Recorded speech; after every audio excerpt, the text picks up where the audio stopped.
Bienvenue sur Queer Afro, le podcast qui chaque mois donne de la voix à une personne de la communauté LGBT d'Afrique résidant sur le continent ou dans la diaspora afin qu'elle nous raconte son histoire.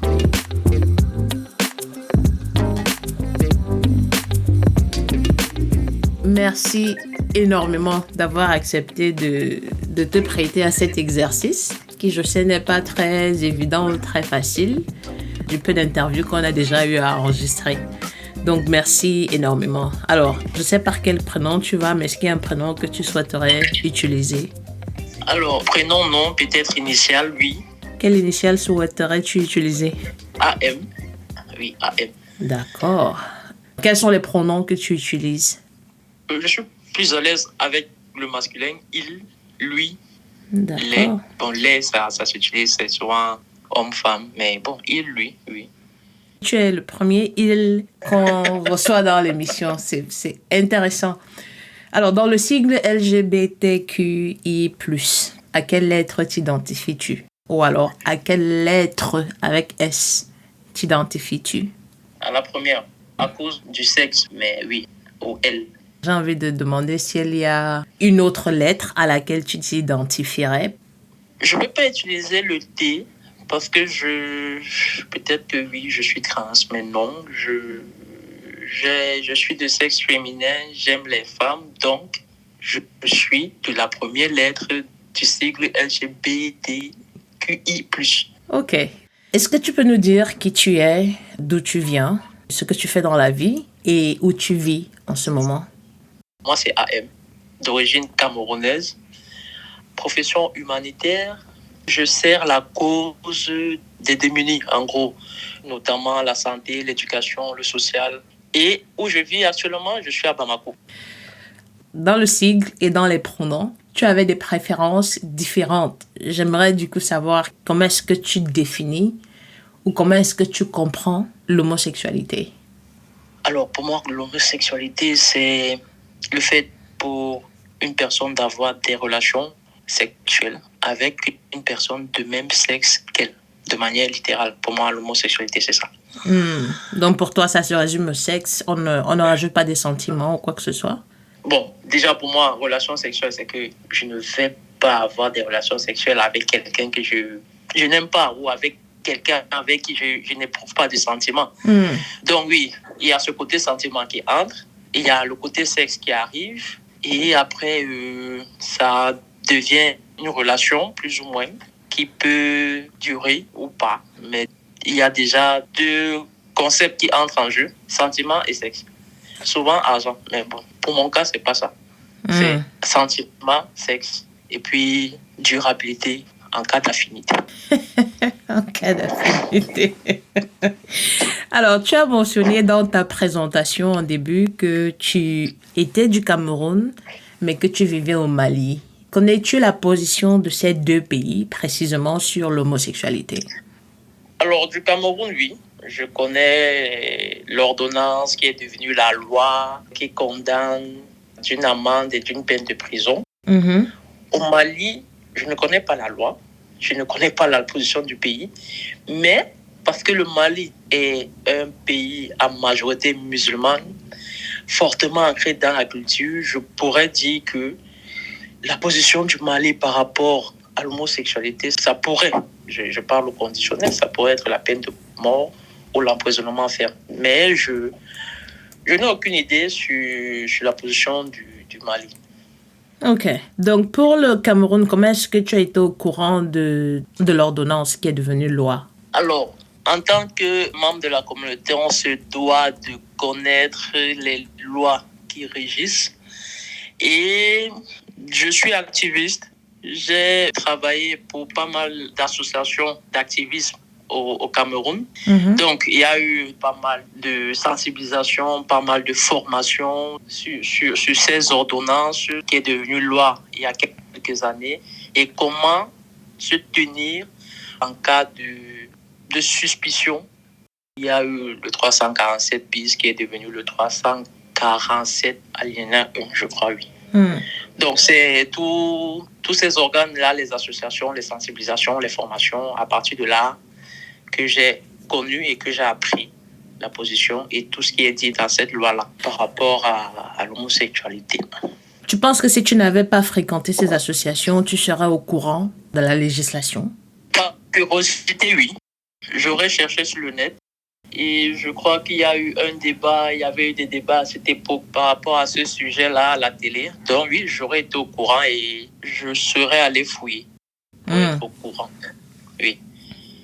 D'accord. Parlant d'homosexualité, il y a une thématique qui va toujours avec, c'est celle du coming out. À quoi ça renvoie pour toi? Alors, le coming out, c'est de faire savoir à son entourage et à son environnement son orientation sexuelle. Comme on dit, c'est sorti du placard. Que tout le monde apprenne que je suis. Donc, pour moi, c'est un peu ça. C'est comme ça que je conçois le coming out. Du coup, tu te considères hors du placard ou pas? C'est une question pour moi à double tranchant. Oui, je me considère hors du placard, mais ça dépend maintenant des circonstances et du contexte dans lequel je suis. Par exemple, actuellement, je suis à Bamako, je suis au Mali. Est-ce que je dois me considérer hors du placard, quitte à risquer ma vie? Non. Dans ma famille, je suis hors du placard. Mon entourage soupçonne que je le suis, donc je vais dire que oui, je suis hors du placard. Mais, comme je le disais, tout dépend du contexte dans lequel je suis. Si je pars, par exemple, au Liban ou en Irak, je ne vais pas dire que je suis hors du placard. En parlant du Mali, je viens de demander à Google et Google m'a dit que les relations homosexuelles en privé entre adultes consentants et sans rémunération sont légales au Mali. Et l'article 179 du Code pénal punit l'exhibition sexuelle d'amende et de prison. Et généralement, il est utilisé pour réprimer l'expression en public d'affection entre personnes du même sexe. Je n'étais pas au courant. Disons encore que ce sont des écrits. Est-ce que si on m'attrape dans mon intimité en train d'avoir des relations sexuelles avec quelqu'un de même sexe que moi, et si on m'amène au commissariat, est-ce qu'on ne va pas m'enfermer? Entre l'écrit et la pratique, vraiment, et surtout en Afrique, il y a un très grand pont. Donc, merci pour la loi. Ah non, merci d'avoir évoqué le Mali. Ça me permet d'étendre ma culture sur les lois et législations. Alors, tu disais tout à l'heure que dans ta famille, tu es totalement hors du placard. Qu'est-ce qui a entraîné ta sortie du placard auprès de ta famille? Une très, très fausse manœuvre. Tu sais, quand on est jeune, à un moment, il y a cette pression, on ne peut plus vivre sa vie tranquille. Ça, je parle de mon cas spécifiquement. J'ai eu des parents très conservateurs. Tu ne pouvais pas sortir, tu ne pouvais pas rentrer à une certaine heure de la nuit. Et j'avais déjà un âge où je voulais m'exprimer, quoi. Et j'ai fait une fausse manœuvre que je ne vais pas évoquer ici. Mais j'ai fait une très, très fausse manœuvre. Et sous la pression, je leur ai balancé ça comme ça. Sans réfléchir aux conséquences, sans penser au lendemain. Je voulais juste décharger un fardeau qui pesait lourd sur moi. Et je leur ai dit, écoutez, j'aime les femmes. Ça a provoqué un grand tollé, très grand même d'ailleurs. C'était des assises familiales, c'était des menaces. Étant issu d'une famille catholique dogmatique, c'était des prières, des jeûnes, beaucoup de réunions autour de la question. Est-ce que tu veux sortir de là? On va t'amener chez des prêtres. Bon, à la fin, sur la menace, je disais oui, pour dire oui, mais sans vraiment être convaincu. J'ai vécu une torture psychologique, et ce, pendant des années. Et une fois, je me rappelle même, mon père est rentré, il avait un ensemble de femmes, il avait acheté.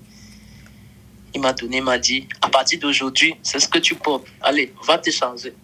Alors, je suis entré dans la douche, j'ai porté. Je me suis regardé, j'ai pleuré, après j'ai enlevé, j'ai remis dans le plastique. Je lui ai dit, je ne porte pas. Tu sabotes mon autorité. J'ai dit, je ne porte pas. Tu avais quel âge? Je veux dire, quand tu avais quel âge? C'était une torture. Ça a duré des années. J'aimerais connaître l'incident, franchement, parce que ça nous donne un contexte. Mais tu avais quel âge quand tu leur dis, voilà, ça c'est ma vie, j'aime les femmes? J'avais juste 19 ans. Alors, le contexte, c'est quoi? J'avais une copine, peu à son nom, elle est décédée. Elle n'avait pas de téléphone. Et j'avais un téléphone, mais qui restait je ne sais pas trop pourquoi, dans la chambre parentale. Alors j'ai chopé ce téléphone pour lui donner. Je ne sais pas trop ce que mes parents fouillaient. Ils constatent qu'il n'y a plus de téléphone. Ils me fouillent, je n'ai pas le téléphone. Le téléphone est parti. Et quand j'entrais dans cette chambre pour le choper, quelqu'un m'a vu. Et puis c'était des questions. Et puis j'ai dit, j'ai donné ça à tel. Pourquoi? Je l'aime, c'est ma copine. Et voilà un peu le contexte. Donc c'est un peu ça qui a provoqué le début de la torture. Ils ne comprenaient pas pourquoi j'avais deux téléphones, donc ils ont confisqué un. Et je l'ai récupéré pour le donner à qui de droit. Et c'était parti de 19 ans à 28 ans. Aujourd'hui, tu as quel âge, si ça ne te dérange pas de le dire? Aujourd'hui, j'ai 34 ans. Ok. Donc, de 19 à 28 ans. Alors, il y a pas mal de questions qui viennent, mais la première que j'ai envie de poser, c'est est-ce que tu as toujours su que tu aimais les femmes?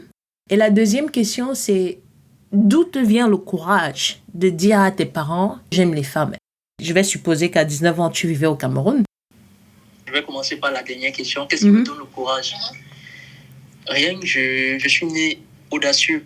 Donc, j'ai eu cette audace. Et comme je disais, j'avais une relation avec une fille, mais je ne pouvais pas la voir dans la nuit, par exemple, parce que actuellement, il est 21h35 au Cameroun.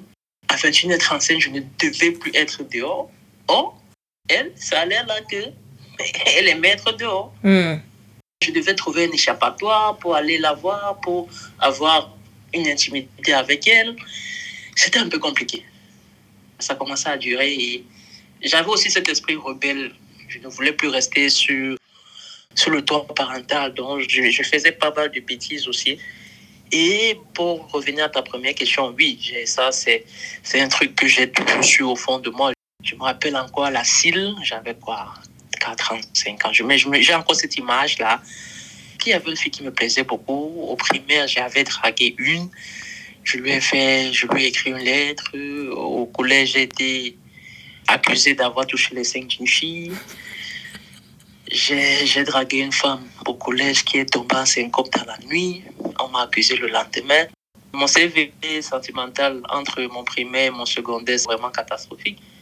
Mais je ressentais déjà le truc. Je savais au fond de moi. Maintenant, comment le dire? Je n'avais pas de modèle. Peut-être ça a été la plus grande erreur d'aller en face comme ça sans conseil. Parce qu'avec beaucoup de recul aujourd'hui, je n'aurais pas dû le faire. Peut-être on allait toujours soupçonner, mais on n'allait pas avoir de preuves. Et bon, j'ai assumé, j'ai tenu le coup malgré tout ce qui a été torture psychologique. Et je t'avoue qu'il y en a eu beaucoup. Et bon, j'ai eu cette indépendance financière parce que les parents aussi s'accrochent dessus. Et les miens se sont accrochés dessus. On m'a coupé les vivres. Je ne sortais plus. Je ne dépendais que de ce qui était fait à la maison. Une période très, très compliquée. Très compliquée même. J'ai même fait des fugues. Il y a eu torture psychologique. Il y a aussi torture physique parce qu'il y a eu des bastonnades. Quand je me rappelle même, j'ai un peu d'amertume et un peu de tristesse qui m'envahissent. Mais bon, c'est une partie de ma vie. Je ne peux pas la renier, je ne peux pas la jeter, je vais juste avancer avec. Et si j'ai un conseil à donner à des plus jeunes qui sont peut-être dans la même situation que moi j'ai été il y a quelques années, c'est de continuer à faire le sous-marin. Parce que quand on s'élève, c'est qu'on est prêt à assumer. Et être prêt à assumer au Cameroun, c'est être autonome financièrement. Et tant que tu n'es pas autonome financièrement, non, continue à faire ton sous-marin. Si tu peux même nier. Mais dès que tu as ton autonomie, tu as ton petit espace où tu habites et tu ne dépends plus de tes parents et ce pendant longtemps, oui, tu peux le dire, mais maintenant, dis-le de manière diplomatique parce qu'il y a des parents qui ne supportent pas et que ça devient un traumatisme moral pour toi. Donc, en gros, c'est ça. D'accord. Quand tu le dis à tes parents à 19 ans, est-ce que tu te rends compte de l'ampleur des conséquences? Je les ai apprises à mes dépens. Non, je ne les connaissais pas. Je les ai connus un peu plus tard. Les semaines qui suivaient, les mois qui ont suivi, les années qui ont suivi. C'était catastrophique de ce catastrophique. Pour l'histoire, un jour, après ce coming out plus ou moins forcé, je reçois la visite d'une ancienne camarade d'internat. Et ce que mon père ne faisait pas, il a commencé à le faire. Toi, c'est qui? Tu habites où? Tes parents, c'est qui? Tu es qui pour AM? Et tout et tout. Je dis, attends un peu. Depuis quand? Donc, du coup, et jusqu'à maintenant, même d'ailleurs, c'est vrai que j'ai mon espace, mais quand je suis au pays, je suis avec la famille. Du coup, les filles ne viennent pas chez moi. Quand je dis chez moi, dans la maison familiale. Parce qu'on est toujours en train de regarder de travers. Non, je ne savais pas. C'est un peu comme quelqu'un qui part en aventure et il ne sait pas ce qu'il attend là-bas. Il sait seulement que, bon, il est fatigué de vivre au pays, il s'en va. Et c'est comme ça, je ne savais rien de rien. Rien de rien. Moi, je savais que j'ai déchargé. Et quand je l'ai fait, vraiment, c'était comme un pack de manioc qu'on met souvent sur les têtes dans nos villages, là, quand je mettais au sol. J'étais calme, j'étais plus relax. Mais après, mal m'en a pris, oui. Alors, est-ce que, si ça ne te dérange pas, peut-être dans les grandes lignes, juste revenir sur les pressions dont tu parlais, physiques et morales, que tu subis entre 19 et 28 ans? Alors, je vais commencer par les pressions morales. C'était des réveils à 5 heures du matin. On devait faire des prières. Il y avait des passages bien spécifiques qui parlaient du sujet. J'ai oublié les passages parce qu'après même, ça m'a éloigné un peu de ma foi catholique. J'ai fait tout ça, 5 heures du matin, je me réveillais, je priais, on priait tous en famille. Après, c'était des rituels, des bougies par-ci, l'eau de Colomb Saint-Michel par-là, l'eau bénite par-ci, des chapelets par-là, une transformation à 360 degrés du code vestimentaire qu'on a voulu m'imposer. Ça, c'est les pressions ou bien les tortures morales. Et il y a eu la torture physique, où je crois qu'un jour, j'ai reçu une visite d'une copine qui était dans mes 5,50 m. Et on s'est retrouvés dans la chambre. Ça n'a pas trop plu à un oncle qui était là. Mes parents n'étaient pas là. Et au retour de mes parents, on a fait un compte rendu. On m'a enfermé dans la chambre avec les câbles du courant là qu'on a fait, on a tressé. C'était une bastonnade. 2 parents qui te bastonnent avec les câbles. J'avais le corps en feu, le dos en sang. Après, on me demande, est-ce que tu as un petit ami pour sortir de cette cage-là? Je dis oui. On me dit, appelle-le. Mes parents me donnent le téléphone, j'appelle. Il me dit, mets le haut-parleur. Je mets. Je dis, est-ce que je peux te voir? Il dit, ok, j'arrive. C'était un ami. On me dit, va l'accueillir. Quand je pars l'accueillir, entre la maison et où je l'ai accueilli, je lui ai fait un topo très rapide.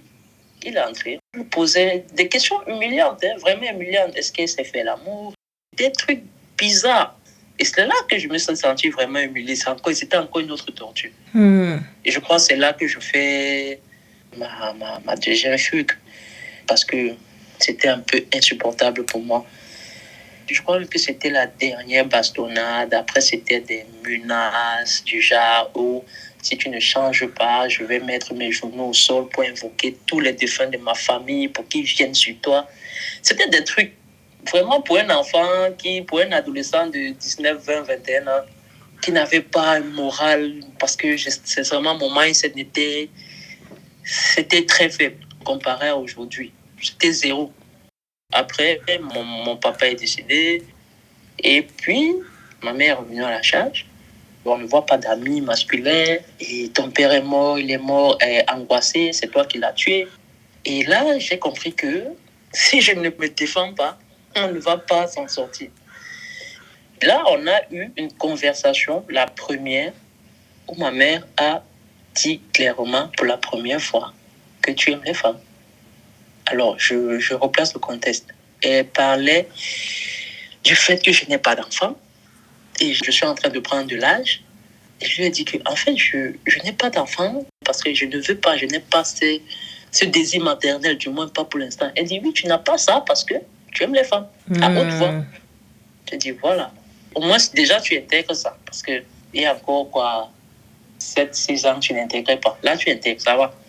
Des années ont passé. La dernière fois qu'on a eu une conversation de ce genre, je lui ai dit, écoute, qu'est-ce que, en tant qu'enfant homosexuel, je ne fais pas quand tu ne savais pas que je l'étais? Elle a dit rien. J'ai dit, ok, je reste toujours ton enfant. Elle dit oui. Je dis, arrête donc de me poser des questions de ce genre. Donc pour elle, c'était... Oui. Non, fini. Je l'ai demandé en fait. Donc pour elle, elle associait le fait d'être homosexuel à ne pas vouloir d'enfants ou à ne pas pouvoir faire d'enfants? Voilà. Pour elle, c'était ça. Quand tu es homo, tu ne peux pas faire des enfants, à moins que tu triches. Voilà. Elle a ce terme-là, à moins que tu triches. C'est quoi tricher? Des amis. Ouais, tricher, c'est que tu quittes ton corps d'homosexuel pour embrasser un corps hétéro et faire un enfant. Être infidèle, en d'autres termes. D'accord. Depuis cette deuxième discussion, je ne veux pas dire que tout est rentré dans l'autre. C'est toujours cette pression, c'est toujours une torture, mais elle est plus fine, elle est plus diplomatique. Je me rappelle, un jour, elle rentrait du mariage de son fils et elle me dit, écoute, je vais couper ma robe de mariage, elle est trop longue. Je lui dis, pourquoi tu vas la couper? Elle m'a dit, comme toi, tu as décidé de ne pas te marier, je ne sais pas à quoi va me servir. J'ai compris que les mentalités évoluent. De 19 ans, où c'était vraiment le non catégorique, à maintenant, on intègre que quand on a un enfant qui, peut-être, ne va pas se marier. Mais elle est toujours en train de dire que même si tu me mets le pistolet là, sur la tempe, je ne vais jamais accepter. Ça, c'est normal, c'est une mère. C'est pas commode de trouver des parents qui embrassent leur enfant quand ils leur font leur coming out. Ça, je la comprends. Mais je note quand même une évolution de l'acceptation de l'enfant qu'elle avait mis au monde il y a quelques années. Maintenant, est-ce que l'acceptation sera totale un jour? Je ne sais pas. Mais au moins, j'ai eu la chance ou bien le privilège de n'avoir pas été totalement rejetée parce que quand j'étais malade, j'étais soignée. Quand j'avais faim et que je demandais la nourriture, on me la donnait. Quand j'avais besoin d'argent pour un problème spécifique, on me le donnait. Donc, je n'étais pas totalement rejetée, genre, je te renie. Non. Et je suis reconnaissant d'avoir des parents de ce genre, malgré qu'ils n'acceptent pas tout. Tu parlais de prêtre tout à l'heure. Je sais qu'à un moment donné, quand on discutait encore, il y a pas mal d'années, tu parlais des séances d'exorcisme que tu as subies pour corriger ton homosexualité. Ça te dérangerait peut-être de revenir un peu dessus? C'est-à-dire comment ça se passait et comment est-ce que tu t'es sentie après? Est-ce que je veux parler de séances d'exorcisme? Mais je crois que c'est un peu de l'exorcisme qu'on avait fait ce jour. On avait fait un grand cercle dans ma chambre. On a fait 2 triangles inversés.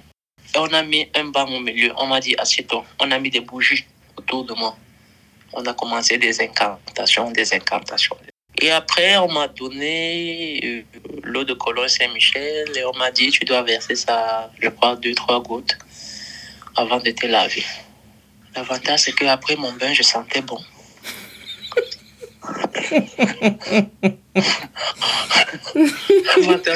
L'avantage, c'est qu'après mon bain, je sentais toujours bon. Comment je me sentais? Moi, ça me faisait rire. Au fond de moi, je ne voulais pas leur dire que vous perdez votre temps. Si je leur disais ça, je savais que c'est une bastonnade qui devait venir. Je jouais le jeu. Comment tu sais que ça ne va pas agir? C'est un peu le point de ma question. Parce que pour que ça agisse, il faut que tu sois partie prenante, tu sois volontaire. Il faudrait que tu le veuilles. Est-ce que tu n'aurais pas souhaité sortir de ce cercle infernal de pression morale et physique? Pour combien de temps? Je n'en sais rien. Je veux dire que... Enfin, ce que j'essaie de comprendre, c'est que tu grandis au Cameroun. Si tu as 34 ans et à 19 ans, on est en 2006. Donc forcément, c'est un peu la période à laquelle... 2007 peut être. Voilà, c'est la période à laquelle le top 50... J'étais en première année, oui. Oui, le top 50 sort. C'est un peu médiatisé. Oui, le top 50 était récent. Voilà, donc est-ce que ta non-participation à ce processus ne vient pas du fait que voilà, tu vois d'autres personnes qui sont plus ou moins comme toi et tu te dis, ah, ça c'est ma vie et je n'ai pas envie de la changer. Est-ce que tu penses que si tu avais été coopérative, ton orientation sexuelle aurait changé? J'ai souvent l'habitude de dire que le si n'a pas de réponse. Je ne sais pas. Ce que je sais, c'est que je ne connais pas faire semblant. En amitié, en amour, professionnellement parlant, je ne connais pas faire semblant. Quand je ne veux pas faire quelque chose, sincèrement, coup dans le sac, je ne vais pas le faire. Je le lui ai dit à ma mère, je ne sais pas faire les choses pour faire plaisir. Non. Si je fais quelque chose, c'est parce que je le veux. Et si je ne fais pas, c'est que je ne le veux pas. Alors, je ne vais pas te faire plaisir en te donnant les enfants parce que ce n'est pas toi qui va les élever. Ils seront à ma charge. Et l'enfant, c'est un projet à long terme. C'est une entreprise dans laquelle on entre toujours l'argent, ça ne sort pas. Pour l'instant, là, non, je ne vois pas. Donc, ça ne me faisait rien parce que j'étais spectateur. J'assistais. Et je me disais au fond de moi, allons-y, que ça agisse aussi, je vois. Et j'attendais. Il y a eu une séance. Après, il y a eu une autre séance. Quand on a vu que la première séance n'a pas donné. Non, et j'étais vraiment cru. Parce qu'à un moment, j'étais fatigué. Un matin, ma mère est venue me voir dans ma chambre. Elle me dit, écoute, qu'est-ce que tu veux? Tu sais, les parents ont toujours cette habitude de donner, surtout les mamans, elles ont toujours cette habitude quand elles mangent, vers la fin le dernier goût là, elle appelle toujours l'enfant pour dire qu'il vient chercher. Alors, voici ce que j'ai dit à ma mère. C'est dur, ça fait mal, mais je le lui ai dit. Je lui ai dit que, écoute, tu as souvent l'habitude, quand tu manges, de m'appeler après, de me donner ton dernier goût. C'est simple. Tu mets le poison dedans, tu me donnes, je mange. Vous faites l'effort que je sois enterré quelque part où vous n'allez jamais passer. Parce que si vous m'enterrez au village, vous allez passer tout le temps par là. Vous allez voir ma tombe là. Enterrez-moi quelque part où vous n'allez jamais passer. Et ça a été choquant pour ma mère. Je comprends. Elle a versé une goutte de larmes. C'est normal. Mais je lui ai dit ce que je ressentais. Et c'est tout moi ça. Elle a dit, OK. Est-ce que tu es partant pour qu'on aille voir un prêtre? Ça, c'était une deuxième séance. Je dis, il n'y a pas de problème. Moi, j'étais toujours partant pour tout ce qui était prière. Hein. Tout. Tu aurais aimé changer? Pardon? Tu aurais aimé changer d'orientation sexuelle ou pas? Si tu avais pu, je sais que le si n'a pas de réponse, mais si ça avait été possible, est-ce que tu aurais aimé changer d'orientation sexuelle? Je m'aime comme je suis. Je ne sais pas, je n'ai pas vécu ces histoires, mais j'ai des histoires qui disent que on a rencontré une fille elle était comme ça, après, à force de prier, elle a changé. Je tique un peu. Il y a ce qui est inné en toi. Mm-hmm. Il y a ce qui n'est pas inné. Quand ça ne te plaît pas, tu sors. Oui, il y a l'inné et il y a l'acquis. Voilà, il y a l'inné et il y a l'acquis. Ce sont ces femmes dont j'entends des histoires qu'à force de prière, ils sont sortis de là. Est-ce que c'était inné ou c'était acquis? Parce qu'avec le top 50, on a tout mélangé.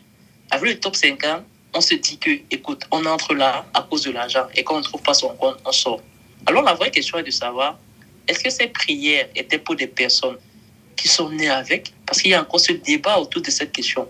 On ne naît pas, on le devient. Non! Si c'était acquis, oui, j'aurais pu peut-être changer. Mais avec les images, c'est vrai qu'on ne peut pas se rappeler du tout. Mais j'ai des photos de moi enfant. Tu imagines un enfant qui pleure, un enfant, une fille qui est née fille, qui rejette la jupe, qui rejette la robe, qui rejette les tresses. Ce sont des histoires qu'on me raconte. Est-ce que tu vas dire que c'est acquis? À quel âge? Et tu grandis dans ça jusqu'à 19 ans. Tes parents favorisent ça. Puis après, un certain jour, on te dit que non, change de code vestimentaire. Mais ça sonnait très faux et très mal dans mes oreilles. Et j'ai rejeté ça. Je crois que si c'était acquis, j'aurais accepté. Mais je crois que j'ai rejeté tout ça. Parce que ce n'est pas quelque chose dans lequel je suis entré. Parce qu'il y avait de l'argent, ou parce qu'on m'a promis un poste, ou parce que... Bref, toutes les histoires qu'on raconte. Je suis né comme ça. D'accord. Dans la deuxième séance chez le prêtre? Alors, la deuxième séance chez le prêtre, c'était une discussion qui, quand je vois encore sa logique, était de me faire un examen de conscience et de me dire, attends, qu'est-ce que je suis en train de faire? C'était un peu ça, parce que quand on échangeait, il avait toujours des thèmes, tu sais, c'est une dame qui a gâté toute la bouche. Il y avait toujours des petites expressions. Il n'y avait pas de discours, il n'y avait pas de verset biblique à lire, il n'y avait pas... Mais il y avait toujours des petits mots qui devaient captiver mon attention et me faire arrêter à un moment. Il y a eu 3 séances. Après, on s'appelait pour se dire bonjour, comment tu vas? Je vais bien, la famille, ça va? Et vous, le travail, ça va? Oui, on a fini par là. Et aux obsèques de mon partenaire, il est venu, comment tu vas? Mes condoléances, voici ton enveloppe. Quand il m'appelle, ça va, le travail, oui. Ok, maman va bien, oui. Ok, tu me l'as salué. C'est terminé. Alors, lui, il était prêtre, maintenant il est évêque. Pourquoi il a arrêté au bout de 3 séances? C'est la question que moi je me pose. Pourquoi c'est devenu des conversations cordiales, le travail, l'école? Peut-être elle s'est rendue compte que tes démons étaient plus, je sais pas, plus forts que son pouvoir de prêtre. Je sais pas. Il était conseiller spirituel au grand séminaire encore. Donc, il avait la charge de guider spirituellement tous les futurs prêtres avec qui il échangeait. Moi, au bout de 3 échanges, il a arrêté. Le sujet qui nous a amenés à nous rencontrer, c'était plus à l'ordre du jour. Pourquoi? Je sais pas, moi. Tu lui as jamais demandé? Non. Je lui ai jamais demandé. C'est maintenant que je me pose même la question. On s'est étendu longuement sur la famille, mais je crois que c'est important de comprendre un peu d'où tu viens et d'avoir un peu une vision complète. Alors, peut-être pour sortir de là, est-ce que tu souhaites avoir des enfants? Est-ce que je souhaite accoucher ou est-ce que je souhaite faire des enfants? C'est la même chose différente, j'ai envie de dire. Est-ce que tu souhaites avoir des enfants? Non, tu peux être porteur voilà, pour respecter les pronoms. Je peux avoir ma fiancée, comme actuellement, et elle est porteuse de mon enfant. Le porter et l'accoucher. Mais est-ce que moi, je veux porteur du sang de mon sang? J'y pense. C'est seulement depuis 1 an, j'y pense. Je crois que ça va se faire. Enfin, c'était pour savoir si tu as déjà songé à, tu vois, juste à peser maman pour lui dire, voilà, je ne suis peut-être pas la fille parfaite, mais je vais te donner ce que tu as toujours espéré avoir, même si je vais tricher pour cela, tricher entre guillemets, et faire un enfant. Oui. Bon, je ne lui ai pas dit. Hein. Il faudrait qu'elle le découvre d'elle-même.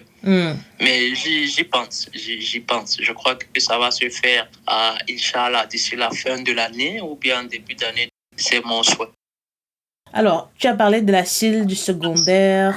Tu avais des attirances pour tes camarades. Tu as dragué une femme, elle est tombée en syncope et tout ça. À quel moment? Je l'ai jamais vu pour confirmer. À quel moment est-ce que tu poses le nom lesbienne sur ton attirance pour les femmes? Qu'est-ce qui te fait réaliser que voilà, ça a un nom et le nom c'est lesbienne?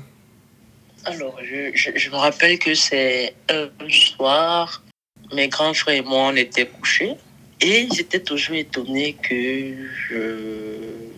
ils n'ont jamais vu un garçon autour. Et chaque fois qu'ils voulaient écrire des messages à des filles, c'est moi qui le faisais. Je le faisais de la plus belle des manières parce que j'ai de la plume. Et un jour, il m'a balancé ça comme ça. On fait comme ça, même façon tu écris les messages à nos petites là. Tu peux être lesbienne. J'ai dit, d'accord, donc c'est le mot.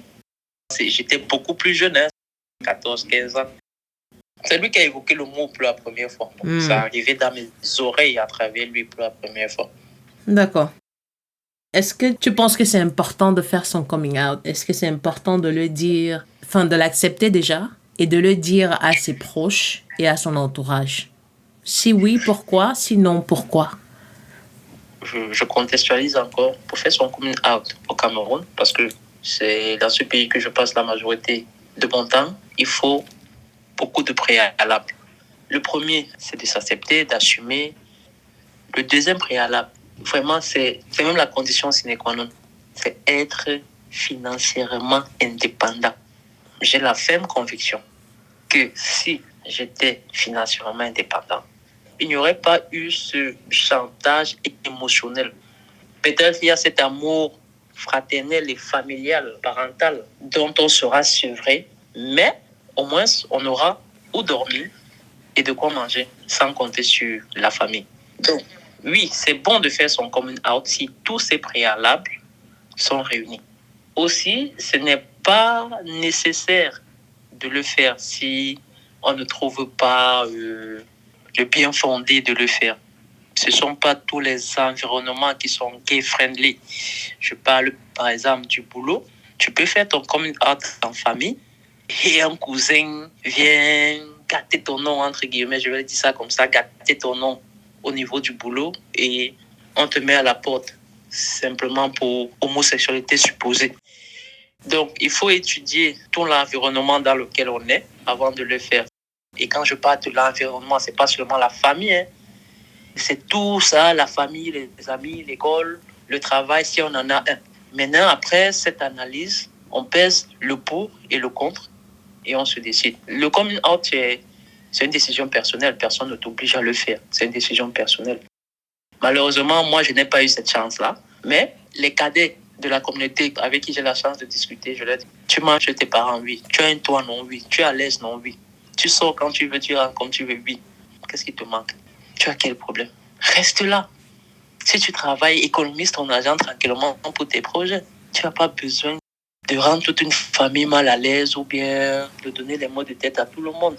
Supporte, fais ton petit bout de chemin professionnel et un jour peut-être, si tu veux, tu le feras, mais pour l'instant, ne le fais pas. Donc, c'est un peu ça pour moi, le coming out. C'est une décision personnelle après analyse de beaucoup de paramètres. Bon, après, on prend la décision. Et après avoir pris la décision, il faut assumer. On assume les conséquences. Oui. Parlons d'associations communautaires. Quelles sont tes relations aujourd'hui avec la communauté LGBT? Je suis volontaire d'une association, volontaire bénévole même, où j'accompagne les membres de la dite association de manière technique, c'est-à-dire de suivi et évaluation. J'organise des séances de renforcement de capacité. J'ai été membre d'une association communautaire pendant 4-5 ans. Je ne suis pas très open sur les activités communautaires, mais s'il y a une activité, je participe volontiers. J'ai participé à pas mal d'activités communautaires et c'est toujours un plaisir pour moi de discuter avec les jeunes de la communauté. Et en cas de besoin, je suis disponible, je le dis toujours. D'accord. Et qui dit association, regroupement LGBT, dit Gay Pride aussi. Qu'est-ce que tu penses de la Gay Pride? La Gay Pride, oui, c'est intéressant de participer à la Gay Pride simplement pour communiquer avec les autres d'ici et d'ailleurs. Comment est-ce qu'on peut bousculer les codes de notre côté pour qu'il y ait pas une Gay Pride proprement dite, mais un semblant de Gay Pride. C'est de prendre les idées de ceux qui ont roulé leur boss dans ce domaine et discuter avec eux. Ça peut me donner des idées à développer et à proposer, pourquoi pas aux associations communautaires ou bien à moi-même. D'accord.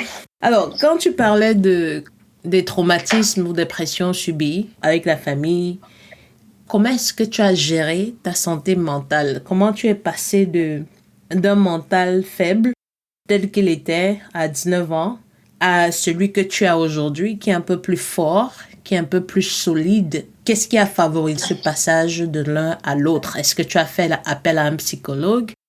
Ou est-ce que tu penses que les psychologues sont importants dans l'accompagnement de l'acceptation de soi? Les psychologues sont hyper importants, mais je n'ai jamais rencontré un psy par rapport à mon orientation sexuelle. Mais ils sont importants. Ils sont importants parce que chaque enfant naît avec son caractère, donc avec son mental. Et il y a d'autres qui ont un caractère très très fort que rien ne peut ébranler. Mais maintenant, à côté de ça, à l'opposé de ça, il y a des personnes qui sont vraiment comme la feuille. À peine le vent a soufflé qu'il est déjà à l'ouest. Donc, pour eux, un accompagnement est primordial parce qu'ils sont les premiers à penser suicide, à vouloir quitter cette vie parce qu'ils ne sont pas compris et tout et tout. Pour mon cas, sincèrement, je ne peux pas te dire pour comment j'ai surmonté ça, mais je vivais chaque jour comme ça venait. Heureusement, je suis né avec une audace assez démesurée et à un moment, on parle du respect des parents, mais quand c'était trop, je disais que c'était trop, qu'on arrête avec tout ça. Comme j'ai dit à ma mère, si elle veut me tuer, qu'elle me tue. Et je crois que le dernier échange ou la dernière conversation à ce sujet que j'ai eu avec ma mère, je lui ai dit que je reste ton enfant. Si tu veux me chasser, tu me chasses. Mais si tu sais que je reste ton enfant, arrêtons. Arrêtons cette pression, arrêtons cette torture que tu m'infliges. Et c'est passé. Je crois qu'à un moment, il faut prendre le taureau par les cornes. Peu importe qu'on soit fragile mentalement ou fort. Si un psychologue peut aider, tant mieux. Les associations peuvent aussi aider. Une bonne et une forte compagnie d'amis aide aussi. Parce que si on part regarder, c'est pas à la portée de tout le monde, les psychologues. Donc, il y a les psychologues, il y a les amis, il y a les associations communautaires, il y a quelques membres de la famille qui peuvent aussi t'aider à surmonter tout ça. C'est vraiment important de chercher et de trouver un allié dans la famille. Même s'il n'accepte pas, au moins il pourra te défendre sur la situation auprès de tes parents. Bon, c'est vrai que je n'ai pas mentionné ce côté, mais j'ai eu la chance d'avoir un allié quand même dans la famille. Et l'allié a été un peu le lien ou le pont entre les parents et toi? Oui, oui, il était le lien. Et bon, c'est vrai qu'on lui a donné un très, très mauvais rôle. Parce qu'après, on disait toujours que voilà ton enfant qui a recommencé ces choses. Donc, il avait toujours le mauvais rôle à force de me soutenir. Maintenant, tout ce qu'on veut savoir sur moi, on lui demande. Et tout ce qu'on veut savoir sur lui, on me demande. C'est comme si on a une vie à part, nous deux. On a nos affaires et les affaires de la famille. Comment faire pour trouver cet allié-là? Soit il s'identifie seul. Le jour qu'il y a problème, il intervient. Soit tu fais ta petite étude, tu jettes un peu quelques prémices sur le sujet. Tu écoutes juste et tu te fais ta petite idée. Moi, il s'est identifié seul. Il est venu, il a essayé de conseiller ma mère, mon père. Bon, je crois que je l'avais trouvé sans le chercher. C'est vrai que je le saoulais souvent avec mes histoires. Mais il les connaît toutes de A à Z. Tu vois, même il me demande des anciens dossiers que mais on ne la voit plus. C'est comment? J'ai dit que bouillon ou bien. Non, il faut identifier un allié ou bien l'allié va sortir du lot tout seul. Ça peut être un, ça peut être deux. Mais c'est important de l'avoir. Oui, c'est important de l'avoir. C'est très important. Ok. Et il ne faut pas aussi en faire trop. Parce qu'il y a des gens qui exagèrent. Au moindre pépin, on l'appelle. À un moment, il va se fatiguer. Il ne sera plus crédible. Ok. Alors, est-ce que tu penses que ta maman aujourd'hui, elle est plus conciliante, elle est plus diplomatique vis-à-vis de ton orientation sexuelle parce que tu es indépendante et que peut-être, d'une certaine manière, je n'ai pas demandé, mais tu contribues aux charges ménagères? Non, je ne crois pas que ça soit à cause de cette autonomie financière. Non, non. Je crois qu'il y a l'âge aussi. Hein. Il y a l'âge qui est là. Et il y a l'évolution des choses. On accepte malgré soi. Et comme je l'ai mentionné, j'ai eu la chance d'avoir des parents qui se soucient toujours de leurs enfants, peu importe ce qu'ils font. J'ai également la chance que certains membres LGBT n'ont pas. C'est que je n'ai jamais acheté. Je n'achète pas. Et je crois que je ne vais jamais acheter ma famille pour qu'elle m'accepte. Ça, c'est un point d'honneur que j'aimerais mettre. Il y a des personnes de la communauté qui achètent leur famille. Malheureusement, oui, on achète la famille. Du moment où le concerné a l'argent et qu'un membre de la famille a tel problème, on oublie son orientation, on l'appelle, il vient, il gère le problème et c'est fini. Quand il y a deuil, c'est lui qu'on appelle. Quand il y a l'anniversaire, c'est lui qu'on appelle. Quand il y a mariage, c'est lui qu'on appelle. Comment tu vas hausser le ton devant quelqu'un qui te vient en aide financièrement? L'argent est le nerf de la guerre. Donc, s'il peut résoudre des problèmes aussi banals, pourquoi pas celui-là? Donc, j'ai la chance d'être dans une famille intègre qui n'accepte pas n'importe quoi, mais qui t'accepte tel que tu es, malgré qu'il y ait de petits remords intérieurs. C'est pas comme ça que je voulais que tu sois, mais bon. Si tu veux, participe aux charges de la maison. Si tu veux, quand je t'appelle, si tu veux, tu envoies l'argent. Si tu veux, tu n'envoies pas. Déjà que c'est très difficile pour qu'elle m'appelle et me dise qu'elle en a besoin. Quand tu éduques un enfant et quand il grandit, s'il est conscient, il sait que chaque mois ou bien de temps en temps, il doit te retourner, il doit te renvoyer l'appareil. C'est un peu ça que je fais. C'est pas obligatoire. J'envoie parce que je veux. Et souvent parce qu'il y a un problème à gérer d'urgence ou à l'immédiat. C'est pour ça que j'interviens financièrement. Mais c'est pas pour acheter. Du coup, qu'est-ce que tu penses donc de la dynamique parent-enfant lorsque, pour utiliser tes mots, lorsque l'enfant achète la famille? La dynamique est inversée. C'est l'enfant maintenant qui a l'autorité. Si l'enfant commence à acheter, il va acheter jusqu'à la fin de la vie, soit des parents, soit de sa vie lui-même. Parce que le jour où il n'intervient pas financièrement, c'est la boîte de Pandore qui s'ouvre. C'est un peu compliqué. Du coup, si tu devais conseiller, ce serait éviter d'acheter l'amour de la famille pour couvrir notre homosexualité? Il y a des choses qui ne s'achètent pas, malheureusement. Il ne faut pas acheter l'amour. Ça n'a pas de sens d'acheter l'amour. Encore plus l'amour de sa famille, de ses parents. Je peux encore acheter l'amour d'une femme. Peut-être parce que je veux lui montrer que j'ai l'argent, coucher avec elle. Et basta. À quoi ça sert d'acheter l'amour de ma mère? Le conseil que je pourrais donner à mes cadets ou bien à ceux qui le font, à mes cadets, c'est ceux qui ne le font pas, c'est de ne même pas commencer. Parce que ça, tu vas entrer dans une spirale interminable. Et comme l'opinion publique croit que quand on est homosexuel, c'est qu'on a une maison ou bien un immeuble stocké d'argent, on va te poser des problèmes interminables aussi. On sait que non, tu as l'argent. C'est toujours la phrase. Tu as l'argent, il faut donner. Or, si dès le départ, tu t'es montré aussi naturellement que possible, on ne va pas venir te déranger avec. Si tu veux, tu donnes. Si tu as, tu donnes. Et puis basta, c'est pour un problème ponctuel. Maintenant, à ceux qui sont dedans, s'ils peuvent arrêter, qu'ils arrêtent. Mais bon, j'ai bien peur des conséquences.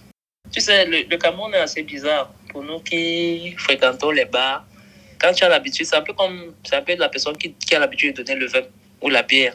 Quand il donne, il donne, il donne. Le jour qu'il ne donne pas, c'est qu'il a quoi? Il a donné quand?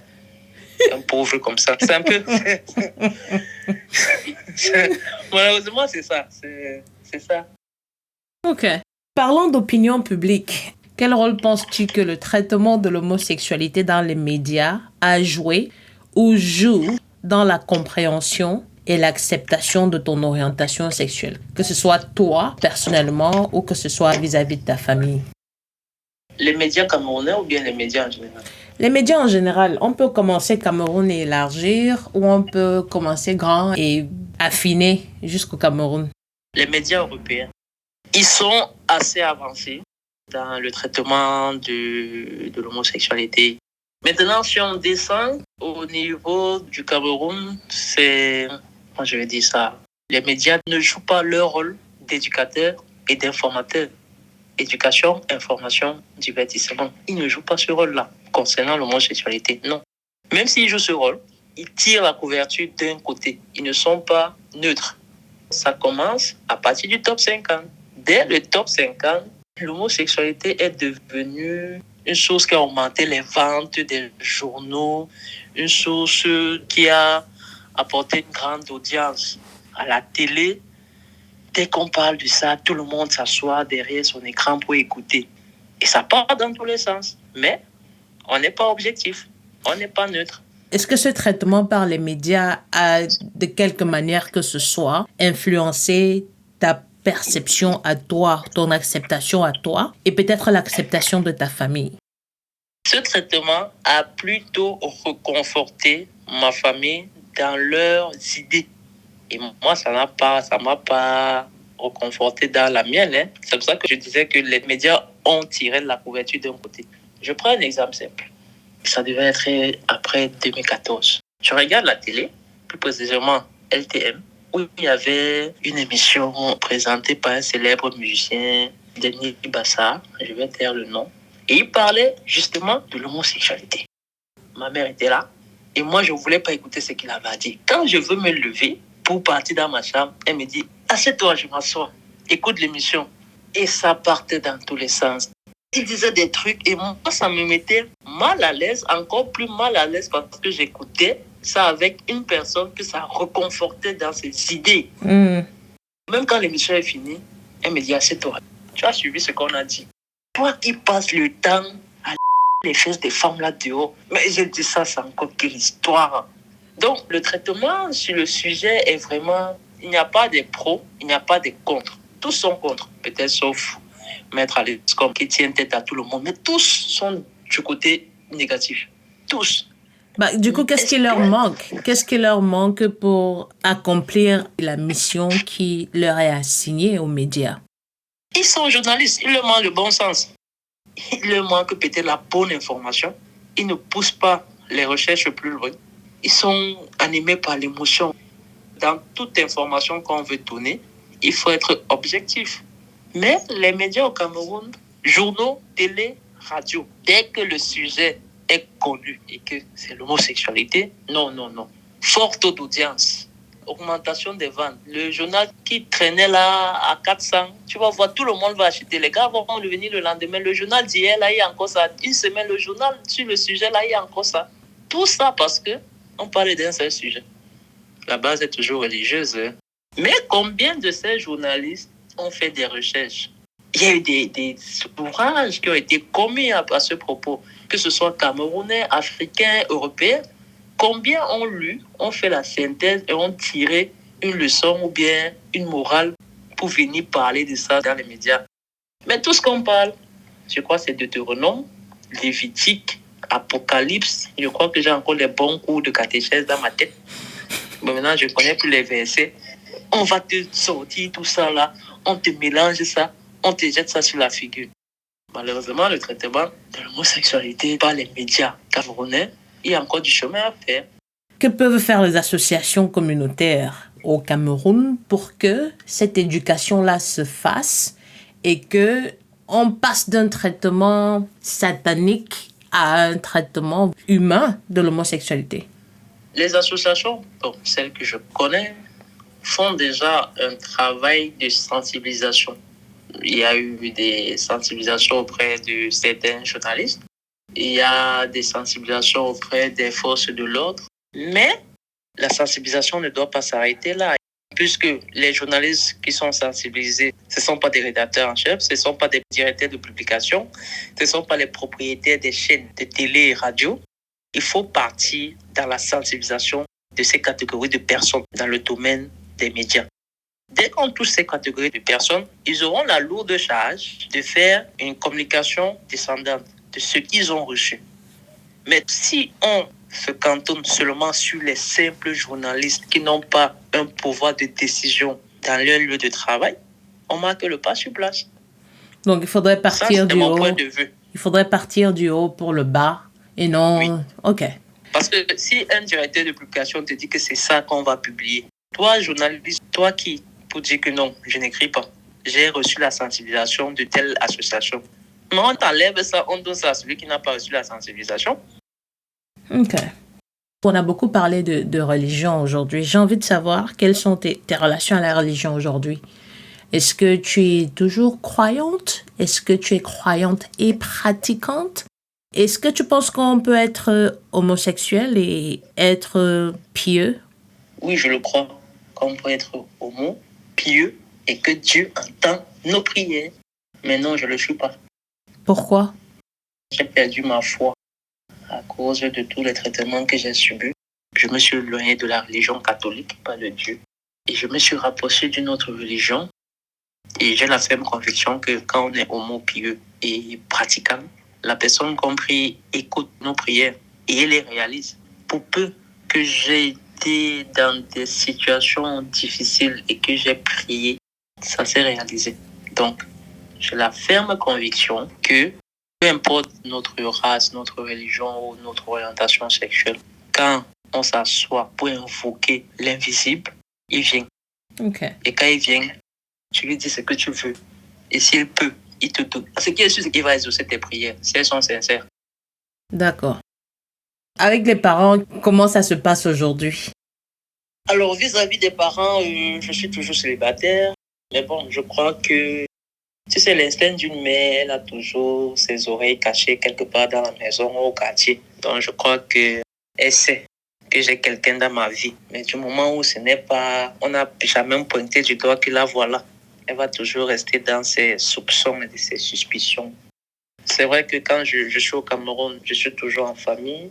Mais j'ai la chance d'avoir mon espace hors de la maison familiale où je mène ma vie sentimentale tranquillement. Est-ce que ta partenaire est hors du placard aussi ou elle est encore dans le placard? Alors, est-ce qu'elle est hors du placard? Sa famille connaît, son entourage, oui. Oui, elle est hors du placard. Est-ce que vous songez à fonder une famille? Tu disais tout à l'heure que si tu devais avoir des enfants, elle porterait les enfants. Comment est-ce que vous allez le faire? Est-ce que vous allez avoir recours à un ami ou vous allez passer par une banque de sperme? Alors, ça, c'est une question qui est en étude pour l'instant. La banque de sperme, je sais qu'elle coûte cher. Je crois au Cameroun, on parle des millions. Elle a son désir de maternité qui est ardent. Et je croise les doigts que ça se produise dans les prochains mois. Si ce n'est pas dans les prochains mois, c'est d'ici la fin de l'année. Mais oui, on y pense, on songe à fonder une famille. Et je croise les doigts que ce soit possible. Que ça se concrétise, en fait. Voilà. Et tu penses que vous pourrez vivre tranquillement au Cameroun sans être dérangé par les forces de l'ordre? Bon, quand tu dis dérangé par les forces de l'ordre, c'est déjà quand on va sortir ou bien déjà quand on sera chez nous là? Je crois que la question est ouverte à interprétation. Parce que si c'est déjà on est chez nous et les forces de l'ordre viennent nous déranger, non, là c'est un autre problème. Ça, c'est atteinte à, c'est quoi, la propriété privée. Oui, la vie privée ou un truc comme ça. À la vie privée, voilà. En même temps, si c'est dehors et que je n'ai pas une attitude qui prête à ce genre de confusion, je ne sais pas pourquoi ils vont venir nous déranger. Maintenant, est-ce qu'ils comprennent ça? Le truc, c'est que dans la vie, quand tu fais quelque chose qui est contraire aux normes de la société, il faut te documenter sur les lois. En tant qu'être humain et en tant que citoyen d'un pays, tu as des droits. Peu importe que tu sois hors des normes de la société dans laquelle tu vis. Et je crois qu'un policier n'a pas le droit de venir cogner chez moi pour dire qu'il va m'arrêter. Pour ça, il faut qu'il me montre un mandat d'arrêt signé par un procureur de la République. Deux, que ce ne soit pas pareil qui vienne m'arrêter parce qu'il a entendu dire que là, non seulement ça atteint à ma vie privée, mais en retour, si je sors de là, toi, en tant que policier qui vient m'arrêter, tes galons vont sauter, tes épaulettes ou tes galons, je ne sais même pas. Mais ça va sauter. Parce que je vais te suivre, même dans ton sommeil, tu vas me voir. Donc, il est important, à côté de tout ce qu'on fait comme sensibilisation, ça c'est à l'attention des associations communautaires, de donner aux membres de la communauté le droit de savoir ce qu'ils doivent faire en cas de... C'est vrai que les policiers ne comprennent pas ça parce qu'ils ont entendu, ils viennent. Donc, il faut connaître tes droits. Et le Cameroun a évolué beaucoup même. Parce qu'à l'époque, c'était ça. On vient, on te prend. Mais maintenant, quand un policier vient et que tu lui dis 2, 3 trucs sur la loi, lui-même, il va sentir qu'ici, là, s'il continue, ça peut être chaud sur lui plus tard. Donc, il arrête. Donc, en fait, il faut se documenter, il faut s'informer pour vivre son orientation sexuelle de manière paisible au Cameroun. Oui, tout à fait. Il y a une loi qui condamne, là, on est d'accord. Mais il y a des droits que tu as et si tu les énonces très bien, pour un policier qui est assez informé, il saura qu'en face de lui, il y a quelqu'un qui connaît ses droits et il saura gérer. D'accord. On s'achemine vers la fin. Avant de passer à la partie un peu la plus légère de cet entretien, quand tu revois un peu ton parcours depuis ta sortie du placard à 19 ans jusqu'à tes 34 ans, s'il t'était donné la chance de le refaire, que ferais-tu différemment?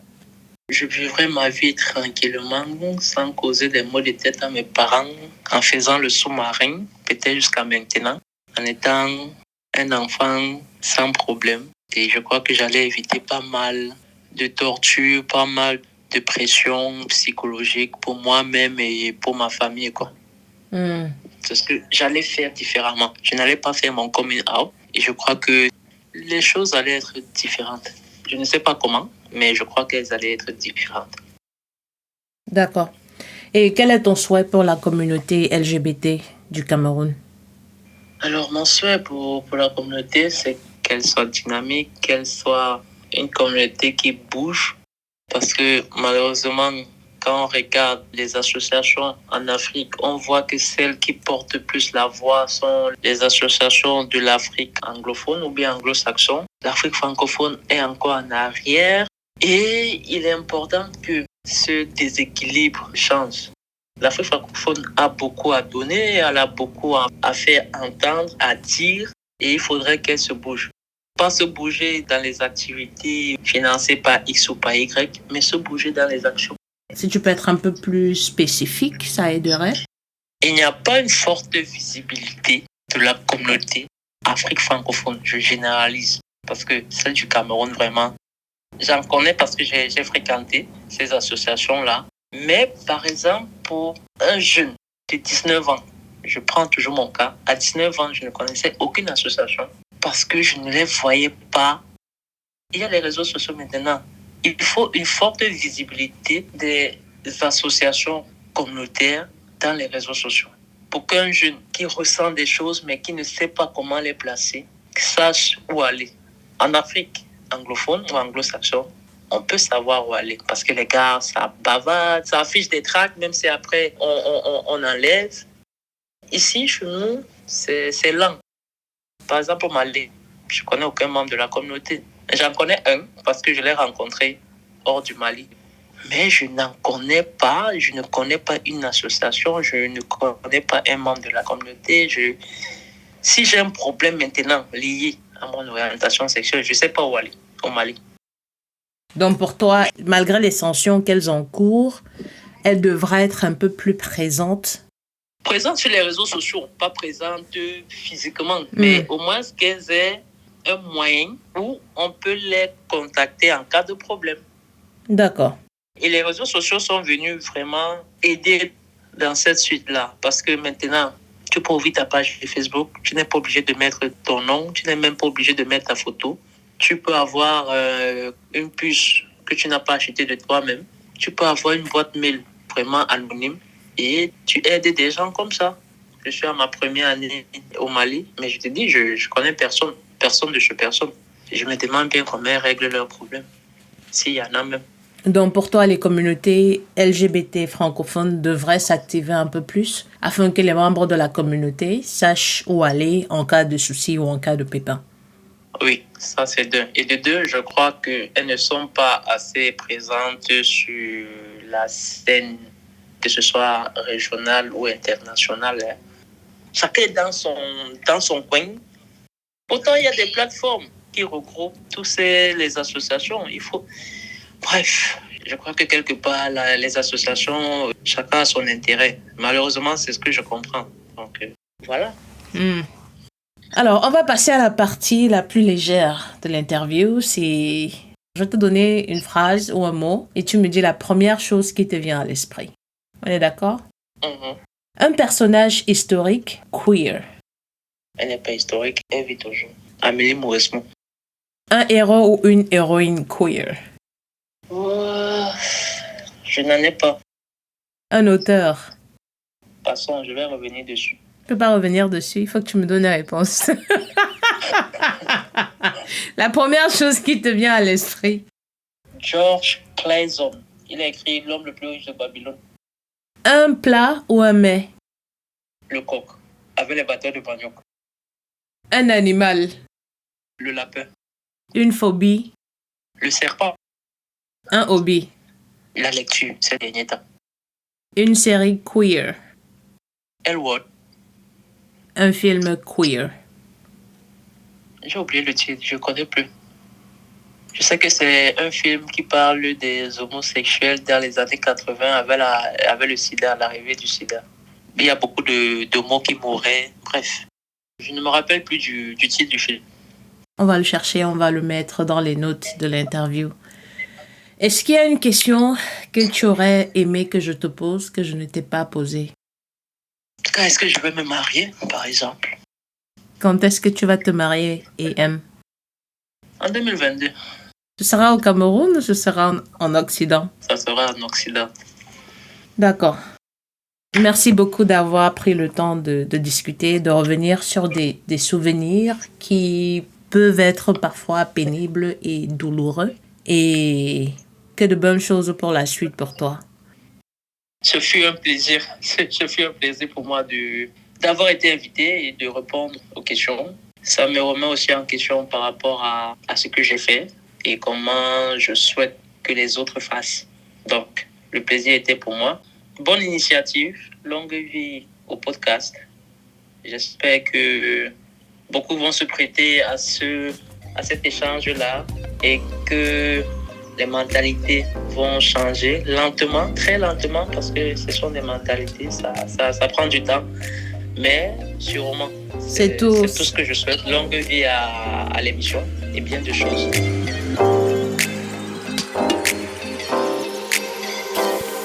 C'était tout pour cet épisode de Queer Afro, le podcast. Merci de nous avoir écoutés. Le podcast est disponible sur toutes les plateformes de téléchargement de podcasts et n'hésitez pas à nous envoyer votre feedback ou vos questions via notre compte Twitter @queerafro ou à l'adresse email podcast@queerafro.com. D'ici là, sortez couverts et à bientôt.